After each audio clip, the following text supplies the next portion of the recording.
Mais de 50% da população acima de 60 anos de idade apresentam hipertensão arterial sistêmica. Olha que loucura isso, pessoal. Além disso, dessas pessoas, muitas delas têm outra doença associada, outra patologia associada, ou dislipidemia, ou diabetes, ou alguma doença reumática, enfim, que piora o quadro. E quando nós falamos em doenças que envolvem metabolismo, que envolvem controle glicêmico e tudo mais, isso pode aumentar o risco cardiovascular. E por isso que doenças cardiovasculares no mundo todo são a principal causa de morte. E os profissionais da saúde precisam entender, desde a origem até o diagnóstico e tratamento dessas doenças, se quiserem prestar um atendimento de qualidade, realmente cuidar de seus pacientes. Por isso que diversos vídeos aqui do nosso canal têm isso como escopo, têm isso como tema. E eu te convido, um dos vídeos mais assistidos aqui do canal é um vídeo que eu faço um resumão dos medicamentos para tratamento de hipertensão. Então depois você vai lá na nossa lista de vídeos, nossa lista de aulas e aproveita e assista essa aula. Na aula de hoje eu vou novamente revisar alguns mecanismos de ação, dar um panorama geral do tratamento da hipertensão, que eu tenho certeza que vai valer muito no teu dia a dia, vai te ajudar muito no dia a dia de cuidado do paciente hipertenso. Eu sou o professor José, professor da plataforma Farmacologia Aplicada R2A e deste canal aqui, que agradece muito a sua presença em mais essa aula. Se você não é inscrito, já se inscreve, ative as notificações porque tem aula toda a semana. Toda quinta-feira eu preparo um videozinho, coloco aqui uma aula completa para você com todo amor e carinho. Então é só se inscrever e ativar as notificações. Você já vai ficar por dentro de tudo novo, tudo que tiver de novo aqui do nosso canal. Muito bem, vamos para a aula então.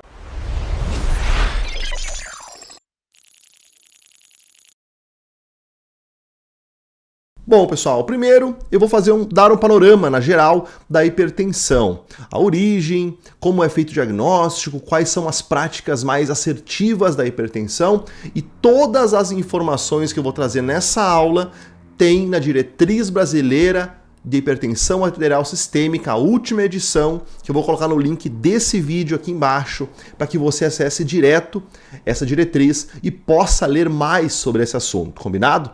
Beleza. Então, a hipertensão arterial sistêmica, ela tem alguns determinantes, algumas condições que podem ser a origem da doença, mas nenhuma delas pode predizer se a pessoa terá hipertensão ou não sozinha, e sim o conjunto de todas elas. Por isso que esse desenho que tem aqui do lado é um desenho que traz muito essa ideia de integração dessas condições.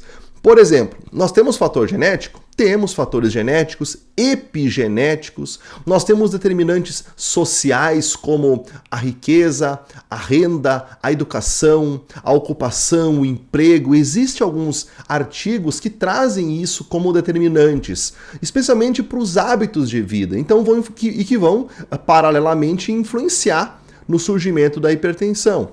Nós temos também fatores ambientais, especialmente a dieta, a ingesta excessiva de sódio ou a baixa ingesta de potássio, sedentarismo, sobrepeso, obesidade, Então nós temos várias condições que podem dar origem à hipertensão.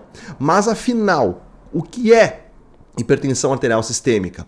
Bom, pessoal, é uma doença, uma condição multifatorial que depende de fatores genéticos e epigenéticos, ambientais e sociais e que é caracterizada pelo aumento sustentado da pressão arterial maior ou igual a 140 milímetros de mercúrio na pressão sistólica e 90 milímetros de mercúrio na pressão diastólica. Mas olha só o que esse termo significa. Um aumento de pressão sustentada. Isso já nos dá uma dica de que para que eu possa fazer o diagnóstico de um paciente com hipertensão, é preciso considerar todos os componentes daquele paciente, todas as comorbidades e outras doenças, e quando nós focamos no controle da pressão arterial, na aferição da pressão arterial, precisa ser a longo prazo e não apenas com uma checagem, com uma aferição, ter o diagnóstico. Tanto que a diretriz cita novamente, essa diretriz, a última diretriz de hipertensão arterial sistêmica, cita novamente a grande importância da monitorização da pressão arterial e a educação em saúde pro paciente que tem hipertensão conseguir fazer a melhor aferição, a melhor autoaferição em casa. As práticas mais utilizadas são o MAPA, que é a monitorização ambulatorial da pressão arterial, a monitorização residencial da pressão arterial, o MRPA, ou a automedida de pressão arterial chamada de AMPA. E não é o receptor de glutamato, é uma forma de aferição da pressão arterial. Muito bem, pessoal. Mais importante do que saber o mecanismo de ação, o alvo farmacológico, como é feito o diagnóstico, como escolher o medicamento, sem dúvida nenhuma, quando nós falamos em hipertensão arterial sistêmica, são as práticas preventivas.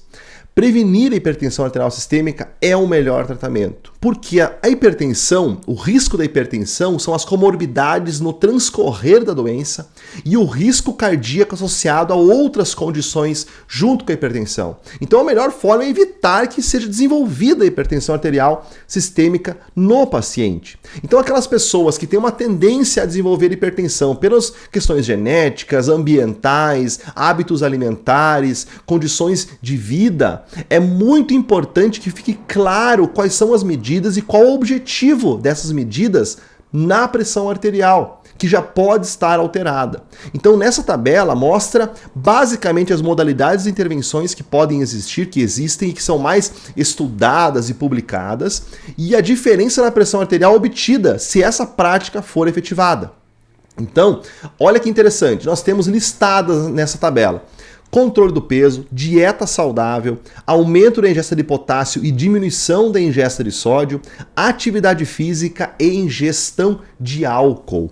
E aí nós vemos o que pode diminuir, pessoal, na pressão arterial. Vou dar um exemplo para vocês. Dieta saudável. A dieta tipo DASH, que é rica em frutas, verduras, grãos, baixo teor de gordura e redução da gordura saturada e trans. Esse tipo de prática, esse tipo de intervenção, de mudança, é capaz de diminuir 3 milímetros de mercúrio da pressão arterial. Outro exemplo, ingestão de álcool.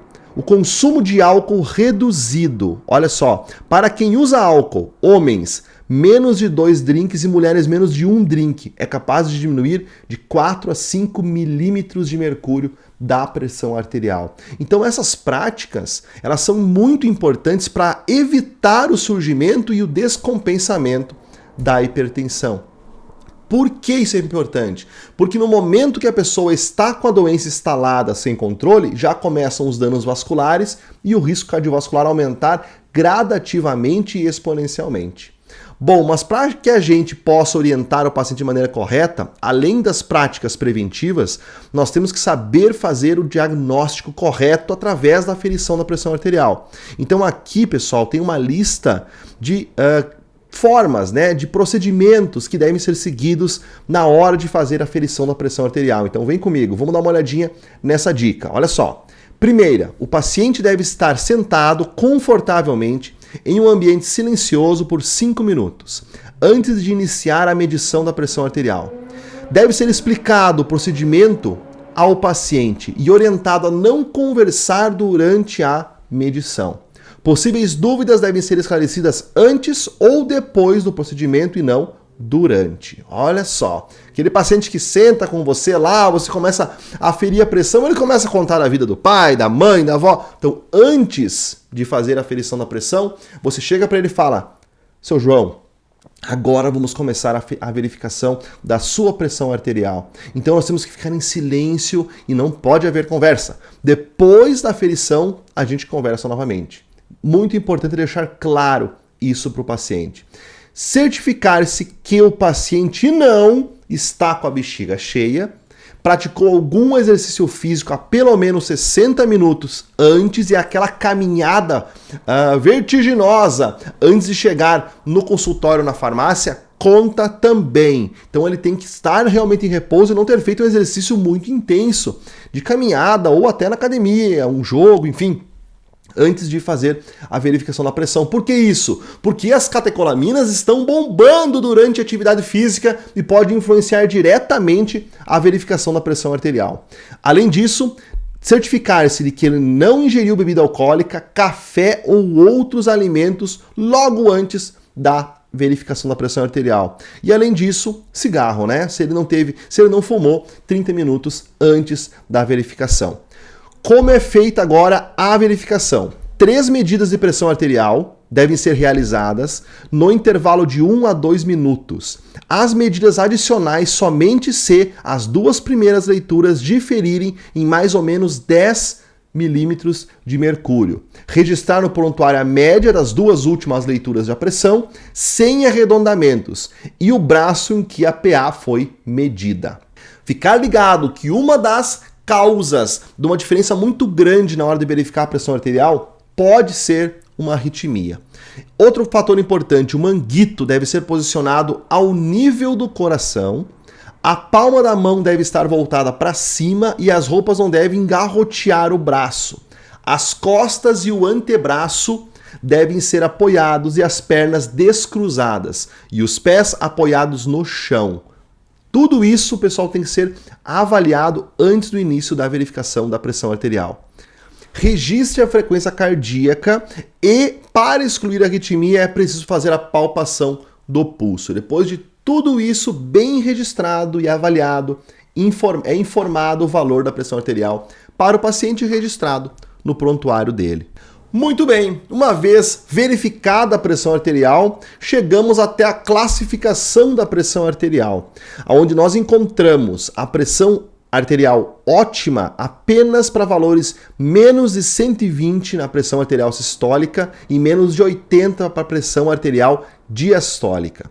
Após isso, nós temos a pressão normal, que é de 120 a 129 na sistólica e 80 a 84 da diastólica. E quando começa, então, a passar do nível de 130, nós temos os estágios da pré-hipertensão e da hipertensão. Então, aquela história da pessoa que fala assim, não, minha pressão sempre é levemente mais alta, ela é 13/9. Ele já está com hipertensão praticamente de estágio 1. Show? Só falta aumentar um pouquinho a pressão sistólica para 139, 140, que ele já está em estágio 1 da hipertensão. E o pré-hipertenso é o principal paciente que deve fazer as medidas de intervenção, de prevenção da hipertensão arterial sistêmica, porque 1 ou 2 milímetros de mercúrio que são alterados na pressão fazem com que ele chegue até a pressão ótima e evite o progresso da doença. Muito bem, uma vez avaliado, verificado, feita a medida da pressão arterial no consultório, anamnese, feito exame físico, avaliação laboratorial, é chegado num valor.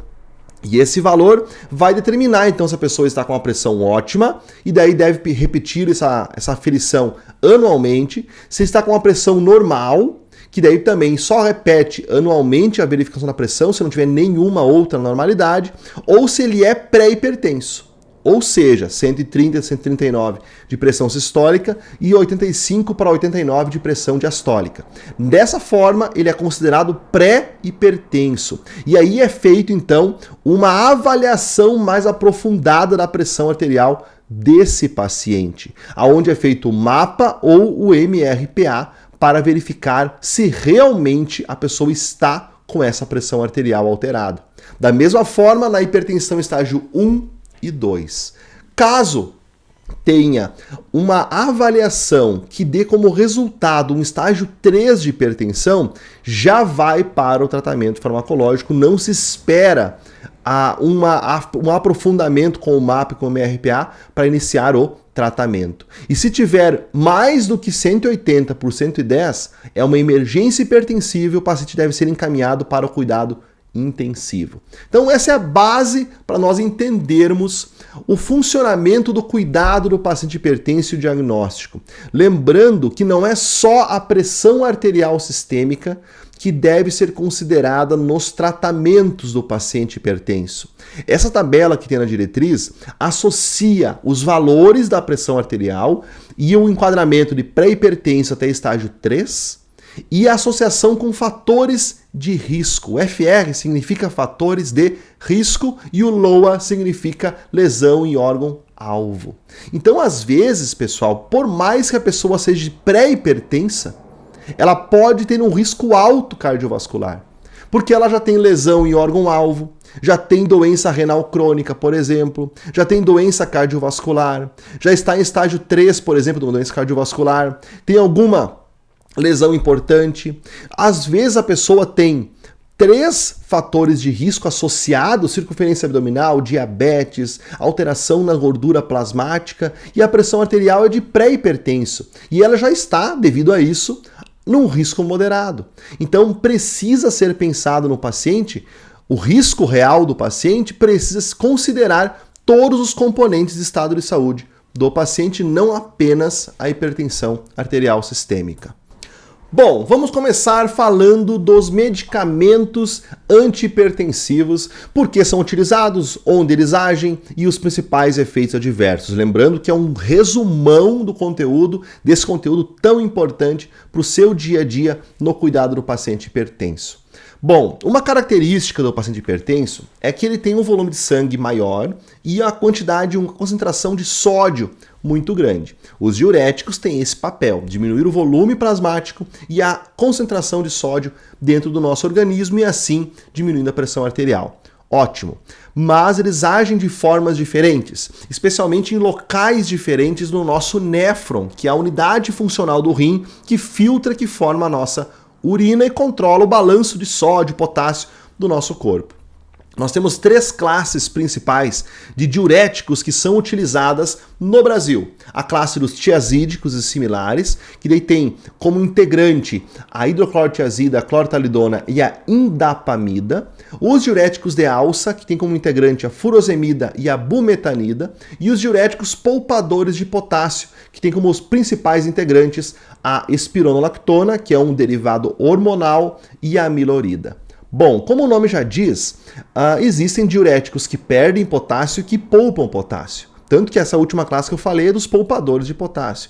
Mas por que isso? Porque os transportadores que reabsorvem sódio, muitas vezes também reabsorvem potássio. E a reabsorção do sódio está indiretamente ligada à reabsorção do potássio. Por isso que os diuréticos que mais perdem potássio são os diuréticos de alça, mas os tiazídicos também causam a perda de potássio. Além disso, então, nós temos os diuréticos poupadores de potássio, que não estão relacionados com o transporte de potássio diretamente e que fazem a retenção do potássio no nosso corpo. São capazes de aumentar os níveis de potássio quando utilizados, quando não tem nenhum outro medicamento perdedor de potássio junto com eles. Quais são os efeitos adversos principais? Nós temos fraqueza, cãibra, hipovolemia e disfunção erétil. A cãibra, a fraqueza e a hipopotassemia, ela é muito mais relacionada aos diuréticos tiazídicos e principalmente os diuréticos de alça. Essa hipopotassemia pode causar também a diminuição da liberação de insulina, interferir no tratamento da diabetes. Uma curiosidade de todos os diuréticos utilizados para hipertensão: o aumento de doses dos diuréticos aumentam os efeitos adversos, mas não aumentam o ganho terapêutico. Então a dose mínima dos diuréticos mitiga um pouco os efeitos adversos e tem o mesmo resultado clínico que doses maiores. Outro problema do uso de diuréticos é a retenção de ácido úrico, podendo causar gota. E quando nós falamos da espironolactona, nós temos efeitos hormonais, como ginecomastia e alterações no controle hormonal dos hormônios sexuais do organismo do homem e da mulher. Pode causar anormalidades menstruais, podem causar disfunção erétil no homem. Por que isso? Porque a espironolactona é um análogo do hormônio aldosterona, que chega a ser parecido, é parecido com os outros hormônios, né? Que são derivados do colesterol. Por isso que ele tem tantos efeitos hormonais no nosso corpo. Nessa figura, eu mostro para você o nosso néfron. Olha que coisa maravilhosa. O glomérulo, o túbulo contorcido proximal, a alça de Henle descendente, a alça de Henle ascendente, aqui a região distal, inicial e tardia, e os ductos coletores. Aonde agem, por exemplo, os diuréticos de alça? Eles agem na alça de Henle ascendente, bloqueando o transportador sódio-potássio 2-cloros. Bom, se eu bloqueio esse transportador, eu retenho mais sódio no meu lúmen do meu filtrado renal e eu elimino mais sódio, mas também elimino mais potássio. Por isso que são os fármacos mais diuréticos e mais perdedores de potássio de todos os diuréticos. Os diuréticos tiazídicos atuam na região distal, bloqueando um transportador de reabsorção chamado de sódio-cloro, ou NCC. Esse transportador, qual a diferença do outro lá na alça de Henle ascendente? É que ele não vai agir retendo, mais potássio no lúmen do meu filtrado renal. Ele não tem nada a ver com o potássio, na verdade. Então ele vai só impedir a reabsorção de sódio e cloro e eliminar os dois na urina. Os poupadores de potássio agem no final da região distal tardia e ductos coletores.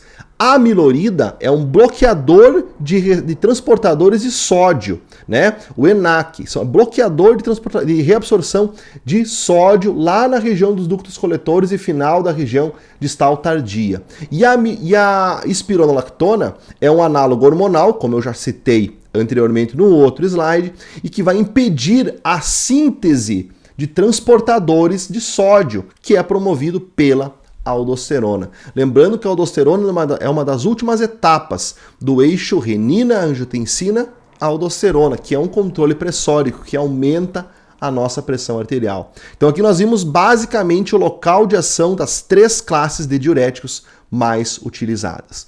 Próxima classe, bloqueadores de canais de cálcio. Olha só que interessante. Por que isso, pessoal?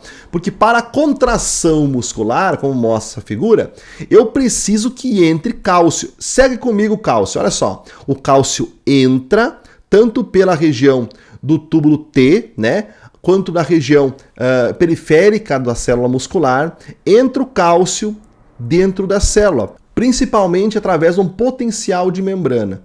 Muito bem, o cálcio entra, sai cálcio das reservas de cálcio de dentro da célula muscular, e isso permite que chegue muito mais cálcio para o aparelho de contração muscular, para que ocorra a contração desse músculo. No momento que termina a contração muscular, o cálcio ele sai desse complexo, volta para sua reserva e depois é eliminado em troca do sódio, que vai então mandar mais cálcio para fora da célula. Os bloqueadores de canais de cálcio bloqueiam a entrada desse cálcio de fora para dentro, diminuindo a quantidade de cálcio disponível e, consequentemente, diminuindo a contração muscular. Isso vai diminuir a vasoconstrição ou relaxar o músculo cardíaco. Isso mesmo. Nós temos bloqueadores de canal de cálcio que são mais seletivos para o coração e outros que são mais atuantes na periferia. Quais são aqueles mais seletivos para o coração? Verapamil e diltiazem. E quais são aqueles mais seletivos para a periferia, sendo mais vasodilatadores? Amlodipino, felodipino, nifedipino, nitrendipino e outros na família do dipino. Show? Qual é o efeito adverso dessa classe principalmente? Edema maleolar, que é muito comum no uso do amlodipino, ou seja, um edema periférico, cefaleia latejante, tonturas são muito comuns também, rubor facial, que é mais comum com os dihidropiridínicos, que são a família dos dipinos, por exemplo, hipercromia no terço distal das pernas, no aspecto de dermatite, e a hipertrofia gengival são efeitos ocasionais, não muito comuns, do uso de bloqueadores de canais de cálcio. Além disso, todos os efeitos adversos do uso de bloqueadores de canal de cálcio aparentemente são dose dependentes. Então, com aumento de dose, pode começar a apresentar os sintomas, com a regressão da dose pode diminuir a incidência dos sintomas. Quais são as características, então, do uso dos bloqueadores de canais de cálcio, que são hoje considerados também fármacos em monoterapia, lá no começo do tratamento da hipertensão? Evitar o uso em pacientes com insuficiência cardíaca, com fração de ejeção reduzida, isso falando de todos os bloqueadores de canal de cálcio. Os que são mais seletivos para a periferia, que são os dihidropiridínicos, podem provocar edema nos membros inferiores relacionados com a dose utilizada, dose dependência. Então, cuidar, avaliar o paciente, se apresenta esse edema, pode ser reduzida a dose ou retirado o medicamento. Quando falamos nos BCCs não dihidropiridínicos, mais seletivos pro coração, nós temos uma recomendação de evitar a associação com beta-bloqueadores em pacientes que já apresentaram eventos de bradicardia, porque o sinergismo vai acontecer, os beta-bloqueadores bloqueiam a ação do simpático no coração e os bloqueadores de canal de cálcio relaxam a musculatura e esse sinergismo pode causar mais bradicardia. Muito bem, próxima classe. Inibidores da enzima conversora de angiotensina. Tenho certeza que você já ouviu falar dessa enzima chamada de ECA. E os inibidores da ECA, eles têm uma característica muito importante. Quando bloqueiam essa enzima, a enzima ECA, eles também bloqueiam uma degradação de uma substância no pulmão muito importante. A ECA, ela é uma enzima residual do pulmão. Ela vai converter angiotensina 1 e angiotensina 2, que é uma substância que aumenta a pressão arterial, e vai degradar também a bradicinina, que é uma substância dentro dos nossos pulmões que é considerado um alergeno.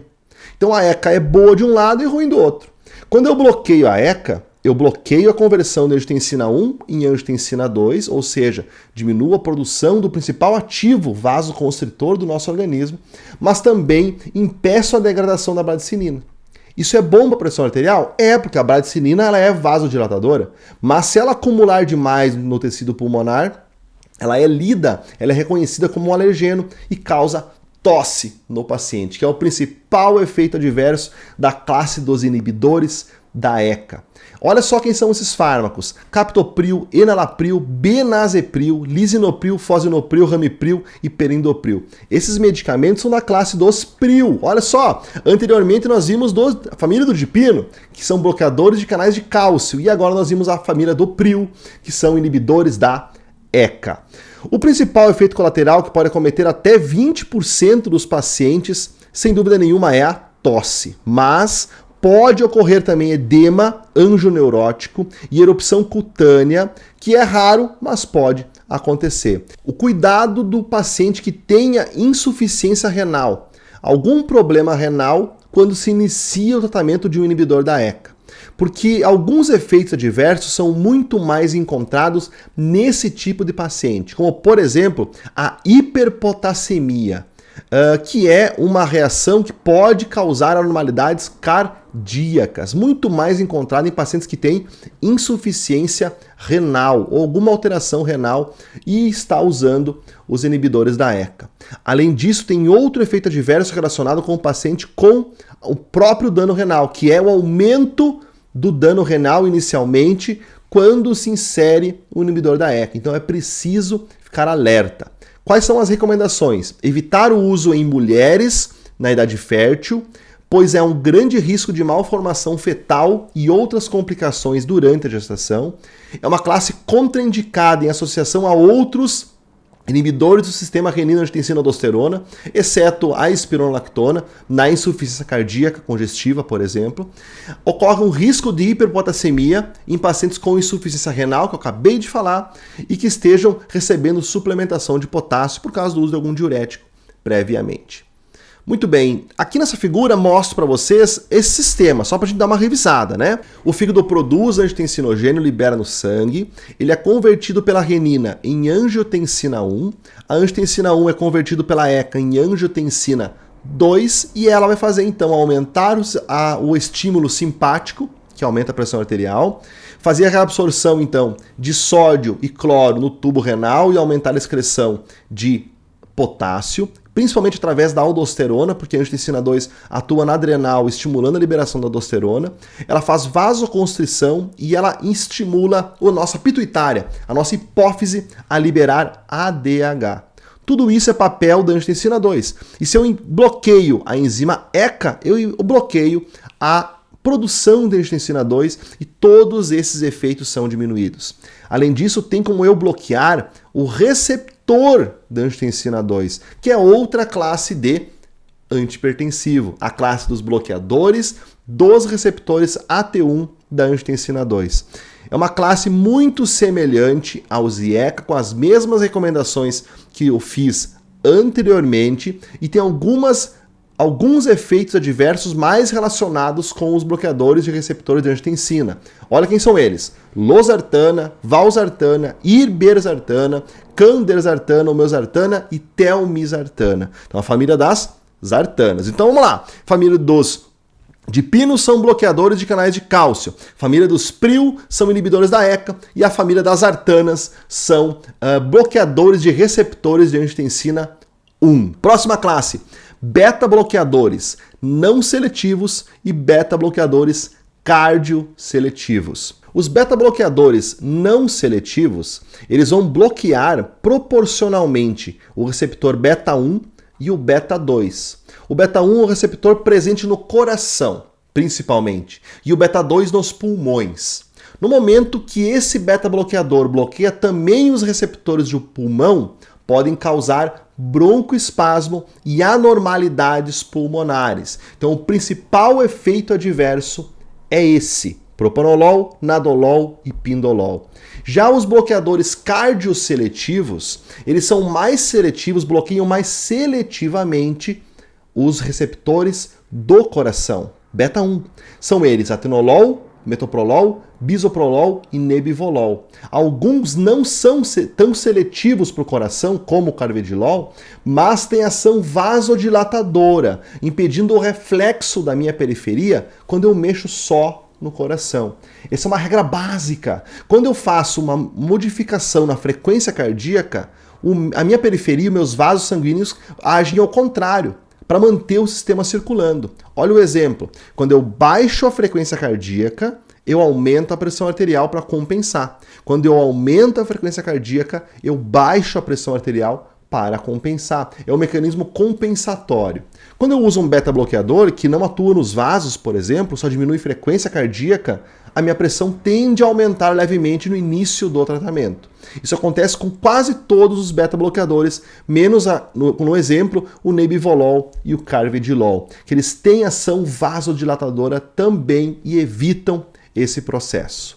Muito bem, quais são os efeitos adversos principais? Alguns eu já citei: broncoespasmo, bradicardia, distúrbios de condução atrioventricular, vasoconstrição periférica, insônia, pesadelos, depressão, astenia, disfunção sexual. Eles são contraindicados, então, em pacientes que têm doença pulmonar obstrutiva crônica. Por quê? Porque os que são mais cardioseletivos, se eu tiver que aumentar a dose, podem apresentar problemas pulmonares também. Então não dá para ser, não são isentos de efeitos pulmonares, nenhum deles. Podem acarretar intolerância à glicose, induzir o aparecimento de novos casos de diabetes mellitus, né, por conta disso, causar hipertrigliceridemia, elevação do colesterol LDL, redução do colesterol HDL e tem sim um impacto muito importante, pessoal, no metabolismo da glicose. Alguns estudos com o nebivolol, que é um dos últimos beta-bloqueadores, têm encontrado menor disfunção sexual pelo uso desse fármaco especificamente, possivelmente pela decorrência do efeito dele aumentando o óxido nítrico no tecido endotelial. Mas os outros apresentam uma leve incidência, né, na presença de disfunção sexual pelo uso das drogas. Pessoal, essa classe, inicialmente, ela não é monoterápica, não é utilizado na monoterapia, e sim associado a outras drogas no desenvolver do tratamento da hipertensão arterial sistêmica. Ainda pensando no sistema nervoso, né? Aqui nós falamos de receptores beta 1 e beta 2. Agora, nós temos uma classe de simpaticolíticos de ação central: metildopa, clonidina e hilmenidina. Esses fármacos diminuem a transmissão simpática, aquela transmissão que aumenta a pressão e a frequência cardíaca. Especialmente a metildopa, ela não tem contraindicações para a gestação e é muito utilizada durante a gestação na pré-eclâmpsia, quando incidente essa condição. A metildopa pode causar algumas reações autoimunes, como febre, anemia hemolítica, galactorreia e disfunção hepática, por isso precisa, mesmo sendo indicada na gestação, precisa ser monitorado. A clonidina apresenta risco de efeito rebote quando descontinuada, ou seja, você estava lá bloqueando o sistema simpático. Tira a clonidina, libera o sistema simpático e pode acontecer taquicardia e aumento da pressão arterial por causa dessa retirada. Então são fármacos menos utilizados, mais utilizados em casos específicos, então você não vai encontrar eles normalmente. Olha só, outros efeitos adversos.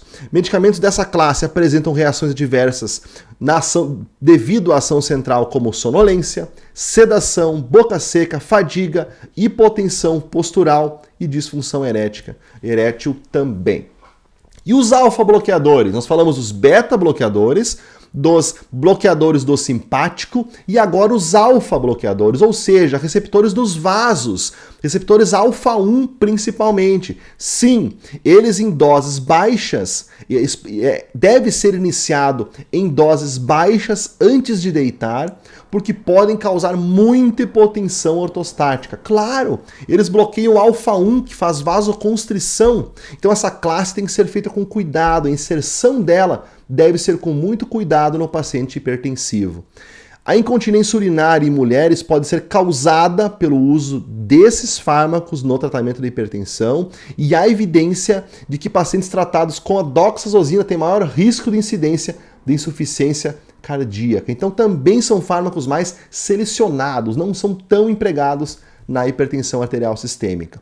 Os vasodilatadores diretos também, pessoal. A hidralazina, ela pode provocar retenção de sódio e água, hipervolemia e taquicardia reflexa. Deve ser usada em associação a diuréticos de alça inúmeras vezes e também ter cuidado no efeito rebote do coração, porque ela vai agir só nos vasos, causando vasodilatação, e isso pode aumentar o reflexo no coração e aumentar o batimento cardíaco, que pode ser perigoso. Além da retenção de sódio e água, que é controverso, né? Você utilizar um vasodilatador e ele causa isso porque vai aumentar o volume circulante, pode aumentar a pressão arterial em contrapartida. E os inibidores diretos da renina, como a lisquireno, esses fármacos têm uma boa tolerância, podem apresentar rush cutâneo, uma reação alérgica pelo uso do fármaco, mas normalmente não apresentam grandes problemas. Alguns pacientes apresentam aumento da creatinofosfoquinase e tosse, que pode ser em torno de 1% dos usuários. O uso é contraindicado na gravidez, da mesma forma que os outros e pelas mesmas razões dos inibidores da ECA e dos bloqueadores de receptores de angiotensina. Lembrando que a renina é a primeira etapa do ciclo renina, angiotensina, aldosterona, é o início. Bloquear a renina não quer dizer que você bloqueie a produção da pró-renina, que é a precursora da renina. A pró-renina tem receptores no coração também e podem causar remodelamento cardíaco e todos os problemas que a angiotensina 2 causa. Então, por isso que não tem tanto emprego terapêutico ainda os inibidores diretos da renina. Não se sabe exatamente o quanto ele piora o processo de aumento da pró-renina e o quanto ele realmente é efetivo por bloquear a renina antes da cadeia renina, angiotensina, aldosterona. Muito bem, galera, vocês viram como é simples, são poucas classes de antihipertensivos e assim, se a gente estuda o nome dos medicamentos, tenta relacionar com a terminação desse nome dentro de cada classe e com as reações adversas principais, muito já se fala, muito já se sabe sobre o uso terapêutico de todas as classes. E esse quadro aqui, ele é aquele quadro que deve ser impresso e colado no caderno. É um quadro que tem na diretriz de hipertensão arterial sistêmica e que ela fica logo abaixo do botão de inscrever-se aqui no canal e de ativar as notificações. Então você clica na inscrição, vira um inscrito do canal, ativa a notificação para não perder nenhum vídeo e agora olha para esse quadro. Monoterapia. Ou seja, utilização de uma droga apenas. Como começa? Normalmente, estágio 1 com risco baixo. Aí são 4 classes escolhidas que podem ser escolhidas e que na diretriz citam várias vezes que tem bons resultados na diminuição do curso da doença e do desfecho final, que é problema cardiovascular. Quem são essas classes que podem ser optadas para monoterapia? Diuréticos, bloqueadores de canais de cálcio, inibidores da ECA e BRA, bloqueadores e receptores de angiotensina. Os beta-bloqueadores apenas em indicações específicas. Quando a meta não é alcançada, ocorre a combinação de 2 fármacos. Olha só, nós temos inibidores da ECA ou bloqueadores de receptores de angiotensina, mais bloqueador de canal de cálcio ou diurético. Então, associação de 2 fármacos, a primeira combinação, que pode ser também o tratamento inicial do estágio 1 com risco moderado e alto, ou o estágio 2 e 3. Além disso, idosos frágeis também podem começar já na combinação de 2 fármacos, não pela monoterapia. Depois, então, se a meta não foi alcançada, nós vamos para a combinação de 3 fármacos. E aí nós temos obrigatoriamente um diurético, mais um bloqueador de canal de cálcio, associado ao inibidor da ECA e o bloqueador de receptor de angiotensina. Se a meta não for alcançada, ocorre o 4º fármaco, que uma grande opção, uma boa opção é a espironolactona. Se a meta não for alcançada de novo, a adição de mais um fármaco, e nós temos todas as classes presentes. Beta-bloqueador, simpático-olíticos centrais, alfa-bloqueadores e vasodilatadores podem ser associados ao tratamento na tentativa de diminuir, pessoal, a terapia antihipertensiva, para melhorar, né, a terapia antihipertensiva.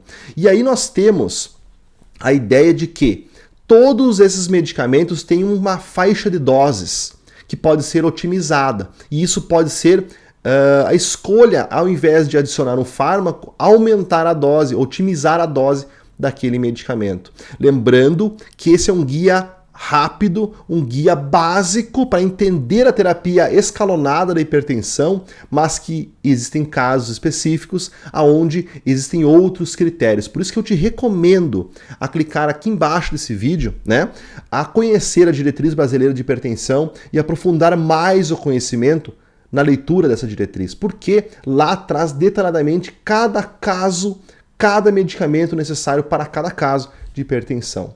Show? E, claro, inscrever-se e ativar as notificações aqui no nosso canal, porque toda semana tem aula nova e a próxima aula aqui do canal vai ser sobre efeitos de interação medicamentosa com antihipertensivos, então não perde. Vai ser uma aula fenomenal que vai trazer muito conteúdo prático para você, para o teu dia a dia. Então, vem comigo e até a próxima aula.